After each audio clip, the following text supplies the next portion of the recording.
what's going on, y'all? T-Bob here. And Jake as well. And you're about to watch a little OTB LSU. We're going to give you all the latest, greatest between LSU football, baseball, women's basketball, softball, and everything in between. Bottom line, if you want to talk Tigers, keep it locked, subscribe, like it, and we hope you enjoy. We got LSU defensive coordinator Blake Baker on the phone. Coach Baker, what's going on, man? Thank you so much for waking up with us this morning. I appreciate y'all having me on, gentlemen. How y'all doing? Doing great, man. You know, got that post 4th of July glow on. It was a good time kind of getting back into the workflow. I know you have a job that is 24/7, 365. Again, coaching is it's not for me because it's just insane. But what does this next month look like for y'all? I believe new NCAA rule is this now a recruiting dead period? Like, will you be able to focus on more just football ahead of the upcoming season? Yeah, as far as like in the day-to-day office, but recruiting never stops. I just got back from a little vacation myself, and the entire time, obviously, we had a big week on the recruiting trail last week, so it was hit or miss a little bit with my service. So I'm having to bounce around and try to find good internet service and Wi-Fi, and so it never ends. But yeah, it is more dedicated to the football side of things as far as you can't have that in-person contact with the recruits in the month of July. Are we like going on vacation, Coach, where the family's all enjoying yourself, but you're trying to get service? You're like, hey, I think we should go on a hike. I think we should maybe go on a hike, get to the top of this cliff, and no reason at all, babe. I swear, I'm not recruiting anymore. We just need to go on a hike. That's exactly how it works. Well, she's caught on after the last 10, 15 years, but that's exactly how it works. The kids, they're still young enough. They haven't figured it out yet.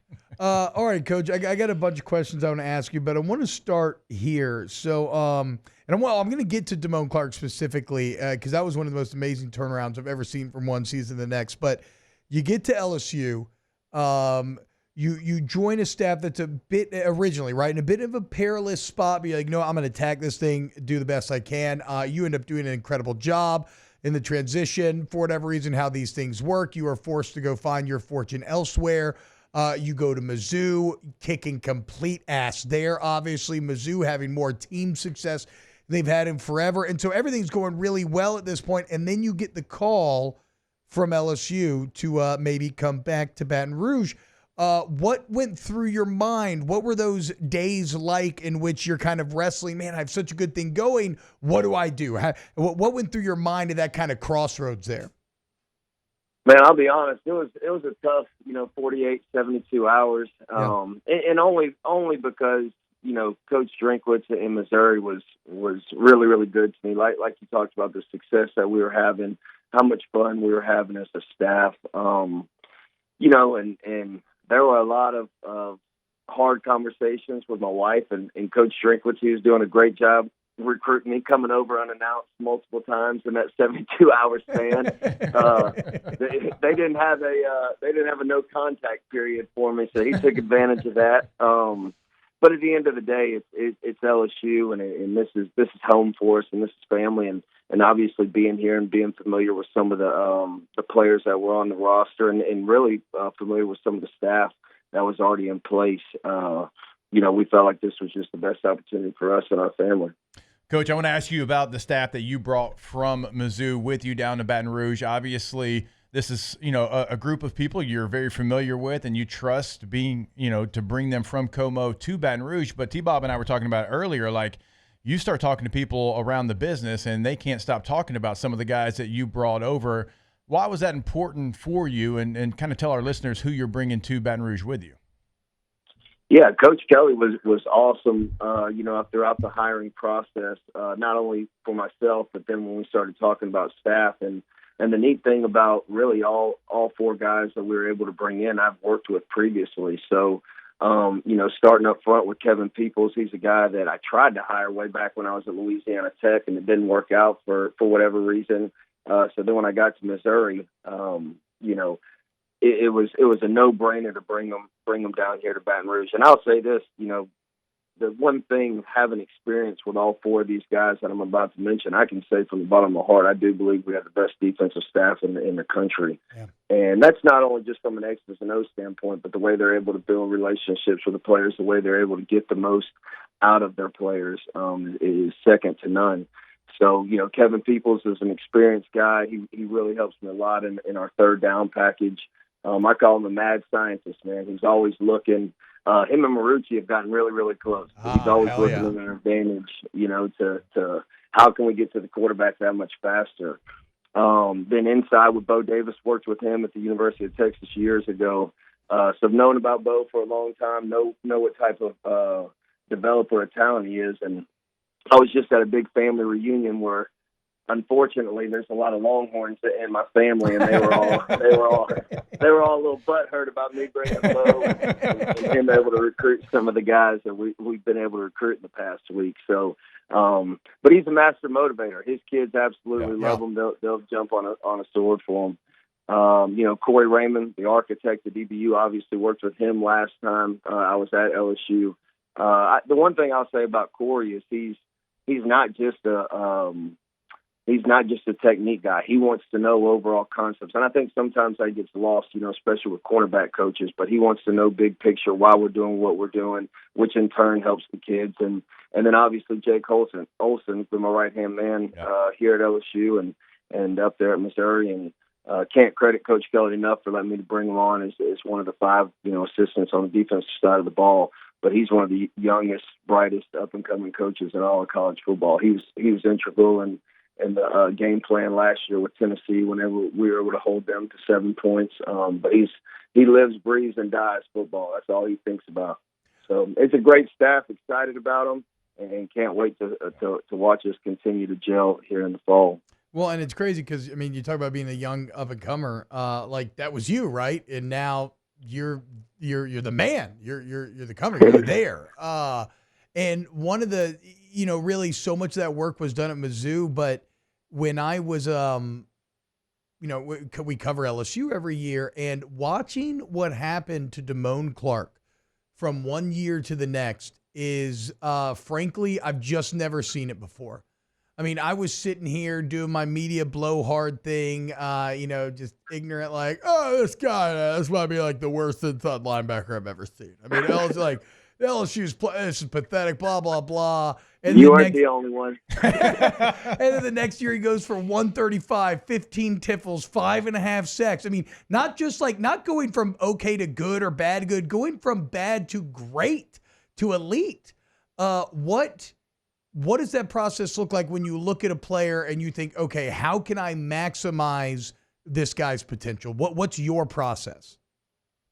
The biggest thing I try to do anywhere I take over a new job is, and I heard all that before I even met Deone Clark.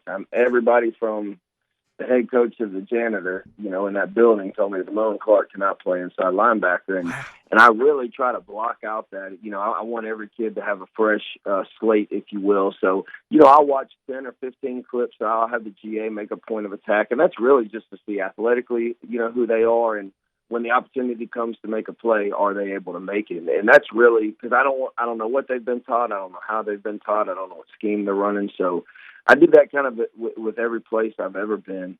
But really, in every kid's kind of different. But, going to Deone and quite frankly, with a lot of guys, man, it starts, and this sounds coaching cliche, but it starts with what they're looking at, from a key standpoint, and then what that key is telling them. A lot of the guys, especially at a place like LSU, they're built athletically. You don't miss many times on athletic ability. It's usually how can you simplify the game. And the second thing I try to do is to say the same thing multiple ways. Some kids, they just hear things differently. So, whether it be I'm going to walk the dog down the street, to today we're going to take the dog down the street for a walk, trying to use different terminology as well. But it comes down to simplifying the game. And then once they understand that, that's where their confidence comes from. And that's to me what happened with Deone. And I could see it throughout the spring, like that confidence building. Okay, I know what to do. I know what to look at. Now my athletic ability kind of takes over. Well, I want to talk about that room because you mentioned Perk there, and then you've got like a savvy vet, like a Greg Penn, who just continues to make plays. And then you've got somebody that we put an all meathead team together over on my Sirius XM radio show. And Whit Weeks, by the way, is in the middle of the all meathead team. It's a term of endearment, as you know. But like you got a lot of different skill sets in that room. Like, how do you try to make sure that you use those skill sets in the right position and the right time? Yeah, I think I feel extremely confident in our inside linebacker room. The one guy to me that I think, you're hearing it first on July 8th, but I think he's really been slept on is West Weeks. I think he had an outstanding spring. But when you talk about those four guys, I think you hit the nail on the head. I think all four of them have different skill sets.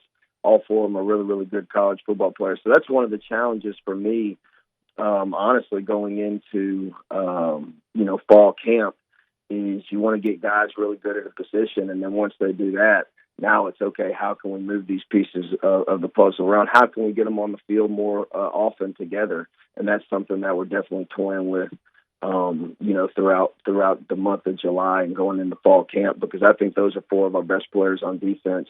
But again, all have different skill sets, but all are really, really good college football players. So I'm excited to work with those four in particular for sure. And Coach, I know that I've heard you talk about this, and again, to coaches listening, you might kind of roll your eyes, but when we think about manufacturing matchups, it's something that we always apply to the offensive side of the ball, but on this side of it, we rarely think about it from like the defensive perspective. And I know that's something that you've talked about in the past in terms of finding ways to put your best players in position to succeed. And that linebacker room obviously has a ton of talent, but to play great linebacker, a lot of times you need a great D line in front of you.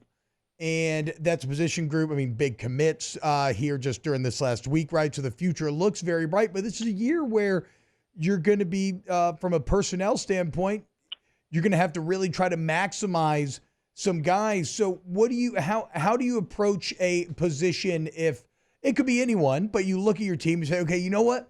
This might be our kind of relative weakness. Here's what we're going to do to try to overcome it. Yeah, I think we're going to be, and really as a whole, but especially, at the defensive tackle position, I'd say we're going to be, by committee. I think there's a bunch of different, body types. There's a bunch of different skill sets. Again, it's going to be a little more difficult on me knowing I got to figure out who's in the game, when they're in the game, and then try to call the game according to those skill sets and matchups like you just talked about. But I look at what we did at Missouri the last 2 years, and we really rotated four inside guys. Three of them were seniors. None of them got drafted. All good college football players, but not the elite of the elite. And we're going to be creative with them. Again, using their skill sets, moving them around. Pre-snap and post-snap, being able to stun them and use some of their quickness where maybe they don't lack, or maybe where they lack size, or a guy like Tank who has great size and strength. Again, not moving him as much. So it'll be a little bit more onus on me as the play caller and Coach Bo kind of letting me know who's in the game, when they're in the game, and try to call it accordingly. So, Coach, when you're getting ready for a season opener, when you're going against Lincoln Riley, USC, what we think is going to be another high-powered offense, like, do you start that process already sitting here on July the 8th, or do you say, you know what, we'll do a little bit, but we can't chase ghost if we get too ready for this game and this offense? Yeah, I looked at USC probably more so than I have in seasons past this over, just because I've never gone against Lincoln before. So kind of getting a feel for what he likes to do. I know a lot of their personnel is turned over, and honestly, I had this conversation with another defensive coordinator yesterday. I would say like the summer scouting, 5 to definitely 10 years ago has changed just because of the transfer portal. Yeah. The glimpse you might get on a personnel, you might be from a spring game, aired on ESPN or SEC Network or what have you. So, but with USC, obviously the opponent, and then my first time going against Coach Riley, definitely studied them more than probably I have openers in the past. And Coach, last one for me here. How do you handle pressure? And multiple facets, right? But obviously, it was a very splashy move getting you back to LSU. It comes with a big number attached, which brings its own kind of pressure with it.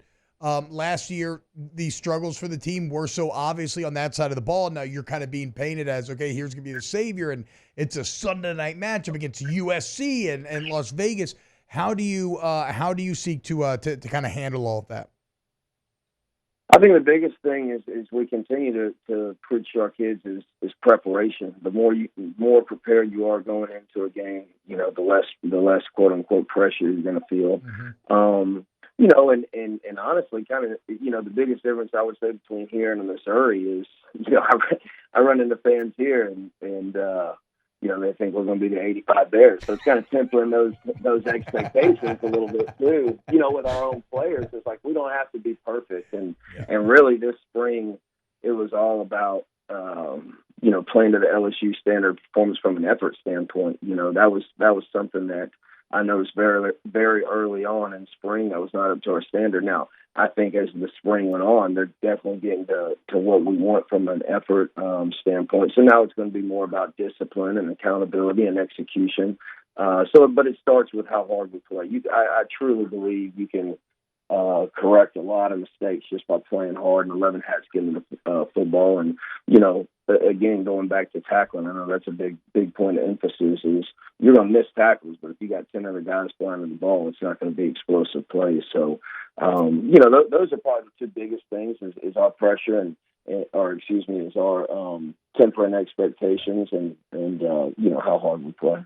Wow, Jake, what incredible takes. I mean, those guys, they're just the best. I think so. And if you think so, again, hit the like button, subscribe, ring the bell so you get notifications when we post every single day here on OTB LSU.